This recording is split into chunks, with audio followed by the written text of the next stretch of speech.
কেকার সাতকাহনে সকলকে স্বাগতম। আশা করি তোমরা সবাই খুব ভালো আছো, আমরাও ভালো আছি। ঘরে বানিয়েছিলাম ম্যাঙ্গো রসমালাই।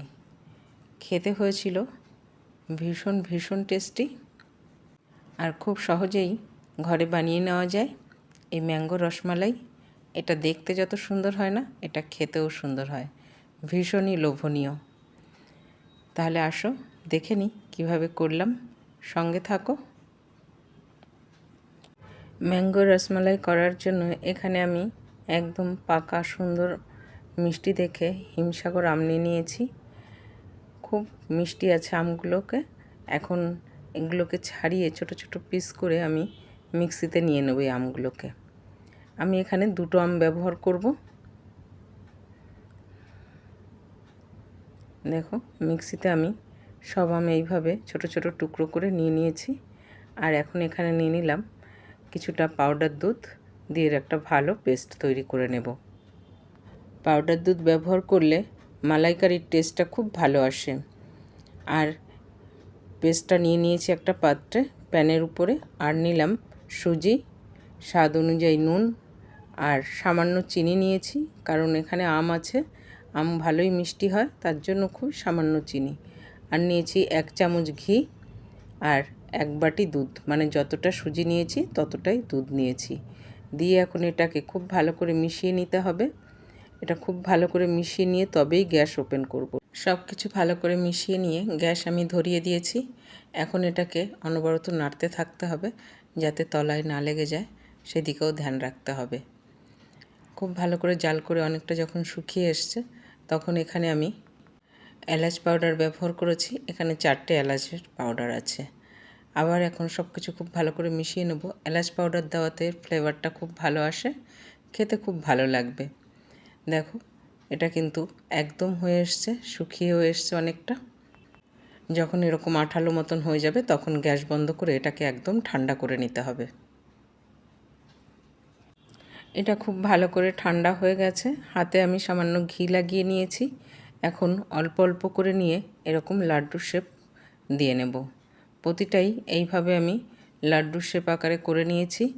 এখন স্টিম দেওয়ার জন্য স্টিমের একটা পাত্রে আমি নিয়ে নিয়েছি, আর এইভাবে ফাঁকা ফাঁকা করে দিয়েছি, তাহলে স্টিমটা খুব ভালো হবে।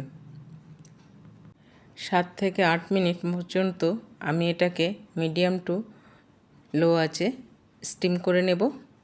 স্টিমটা করে নিলে বলগুলো খুব সুন্দর হয়ে যায়। 7 থেকে 8 মিনিট আমি স্টিম করে নিয়েছি, গ্যাস আমি বন্ধ করে দিয়েছি। এখন এটাকে ঠান্ডা করার জন্য কিছুক্ষণ ওয়েট করতে হবে। এখন নামিয়ে এটাকে আমি কিছুক্ষণের জন্য ঠান্ডা করার জন্য রাখবো। যতক্ষণ না এটা ঠান্ডা হচ্ছে, তত পর্যন্ত আমাদেরকে ওয়েট করতে হবে। বলগুলো ঠান্ডা করতে দিয়েছি, আর এদিকে আমি একটু মালাই তৈরি করে নেব। তার জন্য এখানে 500 ml দুধ নিয়েছি। তার মধ্যে আমি এখানে বেশটা পাউডার দুধও দিয়ে দিয়েছি, আর স্বাদ অনুযায়ী চিনি ব্যবহার করেছি, আর 4টে এলাচ। এলাচ তোমরা চাইলে পাউডার এলাচও ব্যবহার করতে পারো। সব কিছুকে খুব ভালো করে মিশিয়ে জাল করে নিতে হবে। দুধে বেশ একটু গাঢ় ভাব আসবে, তত পর্যন্ত এটাকে জাল করে নেব।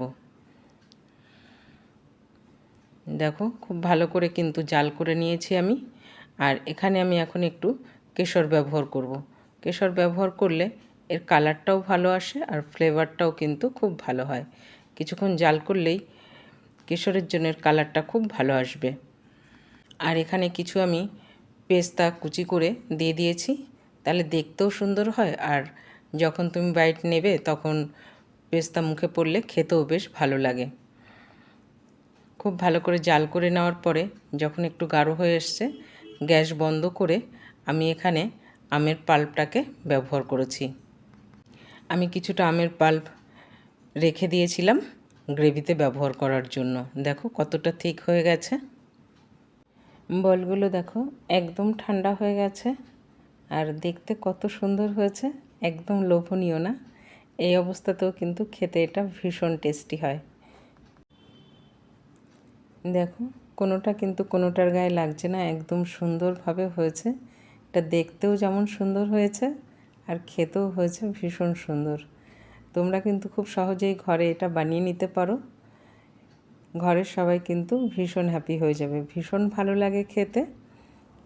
আর ঘরে গেস্ট এলেও কিন্তু তোমরা সার্ভ করতে পারো বানিয়ে। আর এটা আমি দিয়ে দেবো এখন গ্রেভির মধ্যে। দিয়ে এটা আমি আধা ঘন্টা মতন রেখেছিলাম। সবার এত ভালো লেগেছে দেখে যে সবাই খাওয়ার জন্য ব্যতিব্যস্ত। তো তার জন্য একটু উষ্ণ গরম গরম থাকতেই এটাকে আমি সার্ভ করেছিলাম। এটা উষ্ণ উষ্ণ গরমও খুব ভালো লেগেছে আর ঠান্ডাটাও খুব ভালো লেগেছিল। আমরা তো দুটোরই মজা ভীষণ তুলেছি। আর এই গ্রেভিটা না ঠান্ডা হলে আর একটু ঠিক হবে, তখন আরও সুন্দর লাগবে। তবে ঠান্ডা এবং গরম দুটোই কিন্তু খুব ভালো লেগেছে খেতে। ঘরের সবাই তো আমরা ভীষণ তৃপ্তি করে খেয়েছি। তোমাদের কেমন লাগলো আজকের রেসিপি কমেন্টে জানাতে কিন্তু একদম ভুলো না। ভালো লেগে থাকলে চ্যানেলটা ফলো করে পাশে থেকো বন্ধুরা। আর ইউটিউব থেকে দেখে থাকলে প্লিজ প্লিজ বন্ধুরা সাবস্ক্রাইব করে দিও। তাহলে আজ এখানেই শেষ করছি। তোমরা ভালো থাকবে, সুস্থ থাকবে। দেখা হবে পরের আরেকটি ব্লগে।